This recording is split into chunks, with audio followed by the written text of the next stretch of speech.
बढ़ते अगली खबर की और लोकसभा चुनाव को लेकर सियासत गरमाई हुई है।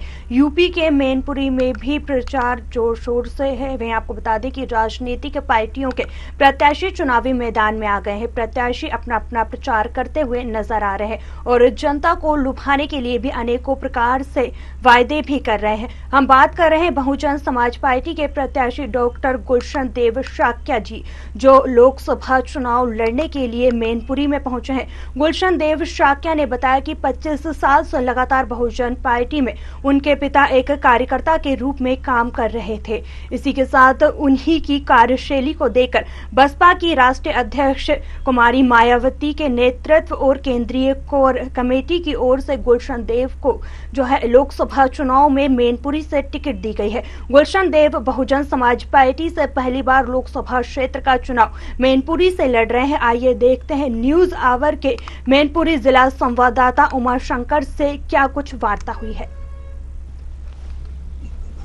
एक जिला किसी में पहुंचा हूं जहां पर हमारे सामने बीएसपी लोकसभा प्रत्याशी मेरे सामने बैठे, मेरे पास बैठे हुए हैं। आज मैं उनसे लोकसभा क्षेत्र चुनाव को लेकर मैं वार्ता करूंगा। क्या उनकी रणनीति है चुनाव को लड़ने के लिए, कैसे दो पार्टियों को परास्त करते हुए आप आगे निकले और रणनीति क्या क्या है आपके चुनाव लड़ने के लिए।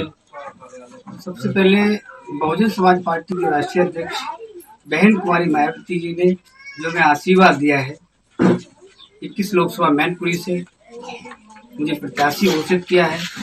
उसके साथ साथ हमारे समाज के लोग, शोषित समाज के लोग, बहुजन के लोग और अति पिछड़े और मजदूर किसान, उनके सहारे मैं इस लोकसभा मैनपुरी पर पश्चिम लहराने के कार्य करूंगा। साथ ही साथ आपने अभी भारतीय जनता पार्टी की बात कही, अभी उनका कोई कैंडिडेट नहीं आया, शायद आपको मालूम है। और समाजवादी पार्टी से कैंडिडेट हो गया पूर्व मुख्यमंत्री अखिलेश यादव जी की पत्नी डिम्पल यादव जी का, ठीक है। और भारतीय जनता पार्टी ने अभी कोई प्रत्याशी घोषित नहीं किया, लेकिन हमारी समस्त जनता से अपील है कि आपने देख लिया है कि मजदूर तरह रह गया है और किसान को उनकी आय का कोई फायदा नहीं मिल रहा है और युवाओं को कोई भी नौकरी रोजगार नहीं मिल रहा है। इसलिए सभी सम्मानित मतदाता लोकसभा के सभी बहुजन समाज पार्टी को वोट करेंगे और मैं 2024 में माननीय बहन कुमारी मायावती जी के सपने को साकार करूंगा। देखिए, बात की है जनता की बात, जनता सब जान चुकी है और साथ ही साथ यहाँ जो बहुजन वोट है और समाज का वोट है, दलित पीड़ित लोग हैं, सब जानते हैं कि बहन जी जब इस देश की प्रधानमंत्री बनेगी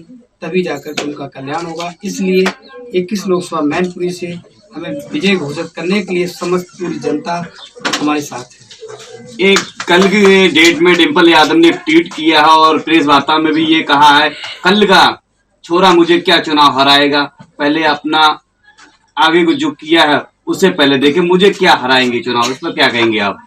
तो जनता निर्णय करेगी, अभी समय है, जनता निर्णय करेगी कि छोरा है क्या है, वो उनको भी पता चलेगा।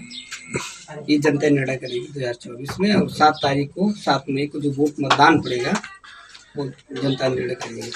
आपने यहाँ तक पहुँचने के लिए कैसे जगह प्राप्त किया और आप यहाँ पर पहुँचे और लोकसभा वोट मांग रहे हैं? देखिए, बहुजन समाज पार्टी में हमारे पिताजी से बीरबल सिंह शाक्य जी करीब 35 वर्ष से बहुजन समाज पार्टी की सेवा करते हैं। मैनपुरी लोकसभा की विधानसभा किशनी में विधानसभा अध्यक्ष रहे, विधानसभा प्रभारी रहे। उसी को मद्देनजर रखते हुए बहन कुमारी मायावती ने एक छोटे से कार्यकर्ता के बेटे को मैनपुरी से लोकसभा प्रत्याशी बनाया और जनता सब जानती है। इसलिए मैनपुरी में परिवर्तन आने वाला है। किस डेट को आप नामांकन करने जाएंगे और कितना जन सैलाब आपके साथ होगा? देखिए, जन सैलाब की बात यह है कि जैसा प्रोटोकॉल रहेगा शासन प्रशासन का, उसी आधार पर हम नामांकन तो हम करीब 12 या 13 में करेंगे। अभी आपने देखा है, सुना भी है नड्डा जी ने किस तरीके से अपनी बात को रखा और अपनी पूरी रणनीति के बारे में बताया है। मैं उमाशंकर, न्यूज हवर के साथ जनपद में।